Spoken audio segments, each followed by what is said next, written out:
What's up, guys? How's it going? It's Matt here. So, I want to do a quick video on this because I see a lot of people that are talking about, if they get into a firefight in real life, how they're going to respond and, the best way they're going to do and the best type of equipment to use and stuff like that. So, I want to do a video about this. So, this is going to be about real-world firefight versus fantasy firefight or sci-fi firefight or fictional firefight, all right, or imagination firefight, all right? So, this is what it's going to be about, all right?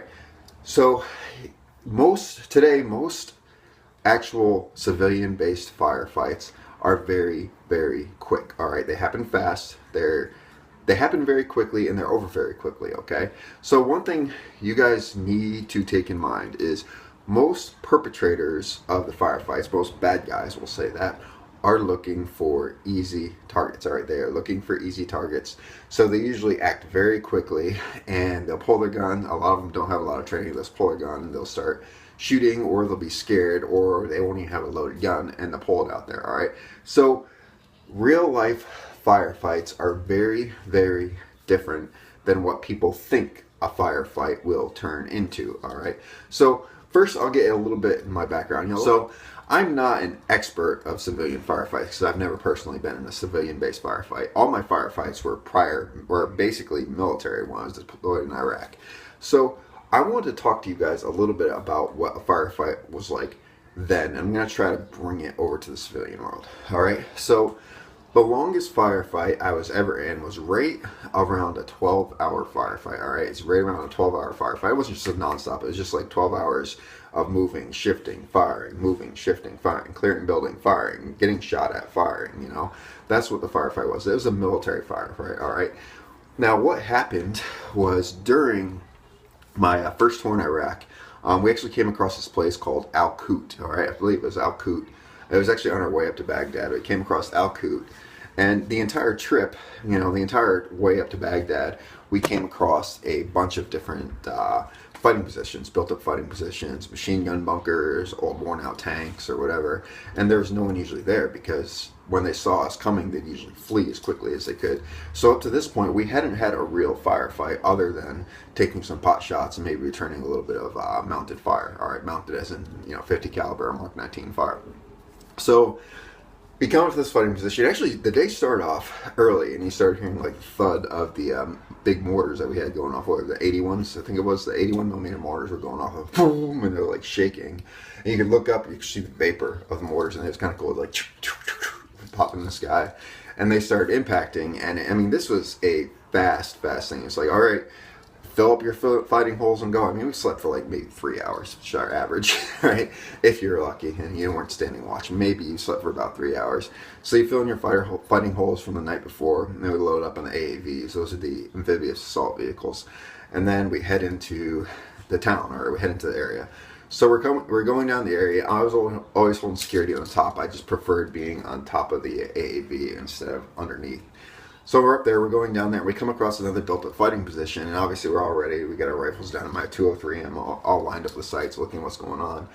And then, out of nowhere, it just erupts to muzzle flashes, and you could hear rounds cracking and ripping over your head. You could feel the heat of the rounds going by. So it sounds like someone cracks a whip or a belt right above your head, and you actually feel the shockwave. You're like, holy crap. You see rounds ricocheting, not quite ricocheting, but you see them impacting in the AAV between you and the guys that you're standing next to. We had our bags on the side of our AAV, the amphibious assault vehicle, and you could see pieces getting shredded as the AK rounds were coming in. You could see RPGs hit the ground, ricochet, and go flying up, and you're like, holy shit, this is a real life firefight. So I have a little experience in military-based firefights.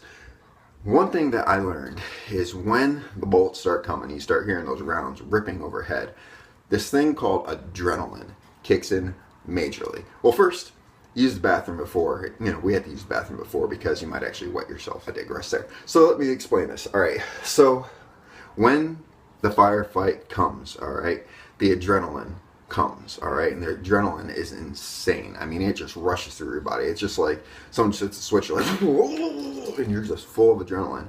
Time literally almost slows down. It almost slows down. And you have no feeling. I mean, you have zero feeling, all right? The only thing you feel is crack, crack, crack. The explosion, you call it, as the rounds, as they're flying by, breaking the sound barrier by your head. You can feel the shock of it as you're coming by. That's the only thing that is on your mind. You're the crack, and then for me it was the Mod Deuces, 50 cals, opening up because it was right next to me, and I was pretty much deaf in my left ear from that. Anyway, so your adrenaline kicks in, you have almost no motor functions, so you resort back to your training that you have mastered, all right? Not just to your training. A lot of people say resort back to your training. Yeah, some of your training, but it's the training you mastered. If you have a little bit of training in something, you're going to be fumbling. If you've mastered training in something, you're going to be functioning, all right? Fumbling, functioning, which one would you rather have? Anyway, so the adrenaline kicks in. You have next to no motor functions. And next thing you know, you're up there pulling the trigger. You don't even feel your finger when you're pulling the trigger. It's like, oh, hey, my finger's moving and my gun's going bang. But I didn't even realize I was doing that, right? So you're sitting there, I'm engaging the targets with my rifle, which is, I carried an M16A2 with a M203 grenade launcher on the bottom of it. So I'm just firing it, and you literally do not feel anything. Now, these firefights take time, all right? And they take a lot of planning. They take military organization. They take military assault by fire in order to end the firefight. All said and done, supposedly we killed about 250 Republican Guard after this 20-minute part of the firefight, all right? So anyway, let's get back to the civilian world. Criminals that people usually end up in a firefight with are usually thugs of some sort. Most of the weapons they have are going to be illegal, which means they're pretty much going to be untrained, other than maybe taking their gun out and shooting a little bit, and then trying to figure out how to clear it because their high point isn't working naturally.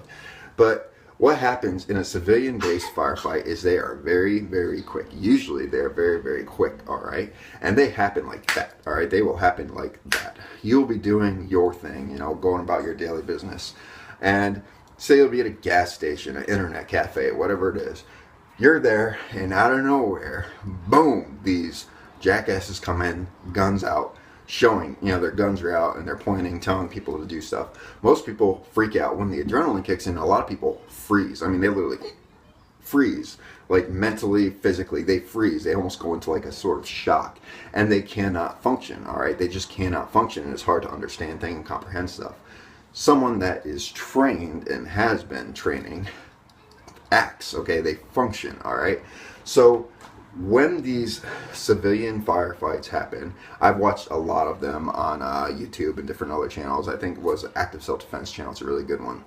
And I watched police videos. They usually happen, there's almost no, it's like start to go, all right? It's very quick. A police officer will go up and try to talk to someone, and out of nowhere, their guns are out and they're shooting. You're like, whoa, what just happened, all right? Or someone comes in and they start verbally shouting at someone or starting getting physical, whether they're drunk, a druggie, or whatever it is. And then someone tries to de-escalate the situation a little bit, and then they get back into the corner. And the person usually pulls out a knife, and the guy in the back of the corner has to pull and go, all right? Or a criminal goes into like a gas station or something like that when someone's just in there in the back, just doing their thing, getting their, ho-hos, whatever you're getting.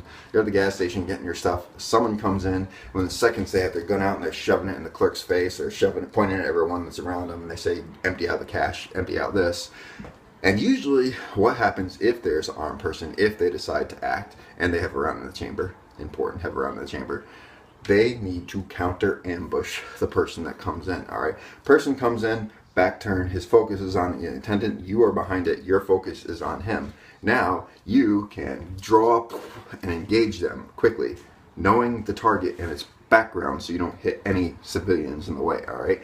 Then and only then can you engage, but it's going to be a very quick event. I mean, it's like start to go, boom, all right? They come in, you have to make the decision, boom, and you engage. And then hopefully it ends quickly, all right? Hopefully you engage him. Hopefully just pulling the gun out makes it stop. But unfortunately, sometimes that doesn't work. So you pull the gun out, it's not stopping. You start shooting, and you shoot until they stop being a threat to you. If they are running away with their back turned and they are no longer a threat, do not shoot them, okay? Bad idea, very bad idea. But anyway, let's get on to it. So civilian firefights, when they happen, they are so fast, all right? A lot of people think it's going to be like a James Bond firefight. It's like, oh, yeah, so cool. Bang, bang, bang. Or a Rambo firefight. got my knife, you can't come. You know, people think stuff like this. People have fantasies. Thanks to Hollywood, people have fantasies like this. So people think that a firefight is going to be some cool event that's all awesome and quick and hardcore, and you're the hero and they're the bad guys, and you know, you're going to come out on top, and yeah. In truth, guys, that's just not how it happens, all right? So in real life, firefights happen quickly. So you become one of three things. One, you either become a victim, all right, whether it's from a gunshot wound or you're robbed, all right? Or two, you become the aggressor that stops it, all right? Or three, you become a sheep and you don't do anything, all right? So those are the three things that you will become when a firefight actually happens. So when that firefight does happen, if it happens, hopefully it doesn't happen, hopefully it never happens, but if that firefight does happens, you have to act fast, you have to act quickly, all right? You are not going to be rolling around on the ground like Mel Gibson in Lethal Weapon movies or Bruce Willis in Die Hard movies. You are not going to be, you know, pull a big old 44 Magnum like Dirty Harry and, you know, did I fire 1, 5, or 6? You know, it doesn't work like that. In real life, it is quick, it is fast, and you have to act. You know, if you pull a gun and you shoot, they're just not going to go flying out the window, which people think, you know, oh, it's just be like a movie, you know, yeah, they go flying out the window and then I win. What it's going to be like is it's going to be fast, go bang, bang, bang, bang, bang, and maybe they will fall down.